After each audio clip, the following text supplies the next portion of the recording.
Hi buddies, welcome to my style cooking channel. இன்றைக்கி நம்ம ரசம், காரக்குழம்பு இது எல்லாத்துக்குமே சைட் டிஷ்ஷாக வச்சு சாப்பிட்ற போல் ஒரு துவையல் ரெசிபி தான் பார்க்க போகிறோம். இந்த ரெசிபியை பார்க்குறதுக்கு முன்னாடி நீங்கள் இப்போ தான் நம்ம சேனலை ஃபஸ்ட் டைம் பார்க்குறீங்க அப்படின்னா நம்ம சேனலை சப்ஸ்கிரைப் பண்ணிக்கோங்க. கூடவே பக்கத்தில் இருக்க பெல் ஐக்கனையும் கிளிக் பண்ணிவிட்டு ஆல் அப்படின்ற ஆப்ஷனை செலக்ட் பண்ணிக்கோங்க. இப்போ தான் நான் லேட்டஸ்ட்டாக அப்லோட் பண்ணுற வீடியோஸ் உங்களுக்கு நோட்டிஃபிகேஷனாக வரும். இப்போ வாங்க வீடியோக்குள்ளே போகலாம். ஃபஸ்ட்டு ஸ்டவ் ஆன் பண்ணிவிட்டு ஒரு பேன் மேலே வச்சுக்கோங்க. பேன் நல்லா சூடானதுக்கப்புறமா எண்ணெய் எதுவும் சேர்த்துக்காமல் 100 கிராம் அளவுக்கு துவரம்பருப்பு சேர்த்துக்கலாம். இந்த ரெசிபியை செய்யும்போது துவரம்பருப்பை வந்துட்டு முன்னாடியே நல்லா கழுவிட்டு ஒரு அரை மணி நேரத்துக்கு நல்லா காய வச்சுட்டு அதுக்கப்புறமா செய்ய ஸ்டார்ட் பண்ணுங்கள். துவரம்பருப்பை வந்துட்டு நல்லா வறுத்து விட்டுக்கோங்க. துவரம்பருப்போடைய கலர் நல்லா கோல்டன் ப்ரௌன் கலருக்கு மாறி வர வரைக்கும் வறுத்து விட்டுக்கலாம். பார்த்திங்கன்னா துவரம்பருப்பு வந்துட்டு கலர் சேஞ்ச் ஆகி வந்துடுச்சு. அதே போல் அதோடைய வாசனையுமே நல்ல ஒரு வாசனையாக வந்திருக்கு. இந்த ஸ்டேஜில் இந்த துவையலுக்கு ஒரு புளிப்பு டேஸ்ட்டு கொடுக்கறதுக்காக கொஞ்சமாக இந்த அளவுக்கு வந்துட்டு புளி கொஞ்சமாக சேர்த்துக்கோங்க.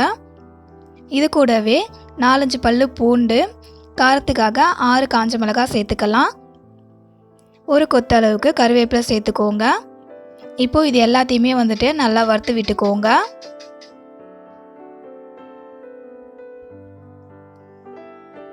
இது எல்லாத்தையுமே வந்துட்டு ஒரு 2 நிமிஷம் வறுத்து விட்டுக்கிட்டால் போதும்.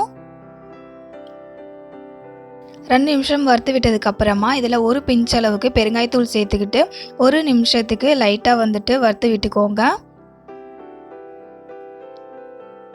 அவ்வளோதான். இப்போ வந்துட்டு ஸ்டவ்வை ஆஃப் பண்ணிவிட்டு இது எல்லாத்தையுமே வந்துட்டு ஒரு மிக்ஸி கப்புக்கு மாற்றிக்கலாம்.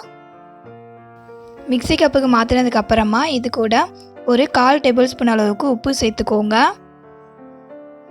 இது கூடவே ஒரு 1/4 டேபிள் ஸ்பூன் அளவுக்கு மஞ்சத்தூள் சேர்த்துக்கிட்டு இதை எல்லாத்தையுமே வந்துட்டு கொஞ்சம் குறைப்பாக அரைச்சி எடுத்துகிட்டு வந்துடலாம்.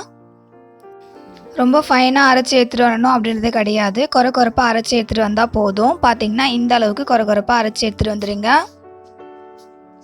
அடுத்தது இந்த மாதிரி பவுடர் ஃபார்மில் அரைச்சதுக்கு அப்புறமா இதில் கொஞ்சமாக தண்ணி சேர்த்துக்கிட்டு நம்ம துவையல் கன்சிஸ்டன்சிக்கு அரைச்சி எடுத்துகிட்டு வந்துடலாம். ரொம்ப தண்ணி சேர்த்துக்காமல் கொஞ்சமாக தண்ணி சேர்த்துக்கிட்டு அரைச்சி எடுத்துருவாங்க. இப்போது அரைச்சி எடுத்துகிட்டு வந்தாச்சு. பார்த்திங்கன்னா இந்த கன்சிஸ்டன்சிக்கு அரைச்சிங்க அப்படின்னா கரெக்டாக இருக்கும். அவ்வளோதான். இப்போ வந்துட்டு இந்த துவையலை நம்ம ஒரு பவுலுக்கு மாற்றிக்கிட்டு தாளிச்சிக்கலாம். அவ்வளோதாங்க. ரொம்பவே சூப்பரான டேஸ்டியான பருப்பு துவையல் ரெடி ஆகிடுச்சு. இந்த பருப்பு துவையல் வந்துட்டு காரக்குழம்பு, ரசம் அதுக்கு மட்டும் இல்லாமல் ப்ளைன் சாம்பார் செஞ்சோம் அப்படின்னா அது கூட சைட் டிஷ்ஷாக வச்சு சாப்பிடவும் ரொம்பவே நல்லாயிருக்கும். கண்டிப்பாக நீங்களும் ஒரு டைம் ட்ரை பண்ணி பாருங்கள். இந்த ரெசிபி உங்களுக்கு பிடிச்சிருந்தது அப்படின்னா வீடியோவுக்கு லைக் பண்ண மறந்துடாதீங்க. உங்கள் ஃப்ரெண்ட்ஸ் அண்ட் ஃபேமிலி மெம்பர்ஸ்க்கும் ஷேர் பண்ணுங்கள். என்னுடைய எல்லா ரெசிபியும் நீங்கள் பார்க்கணும் அப்படின்னா மை ஸ்டைல் குக்கிங் சேனலை சப்ஸ்கிரைப் பண்ணிக்கோங்க. இது போலவே ஒரு சூப்பரான ரெசிபியோட நெக்ஸ்ட் வீடியோவில் மீட் பண்ணலாம் buddies. தேங்க்யூ ஃபார் யுவர் வாட்சிங்.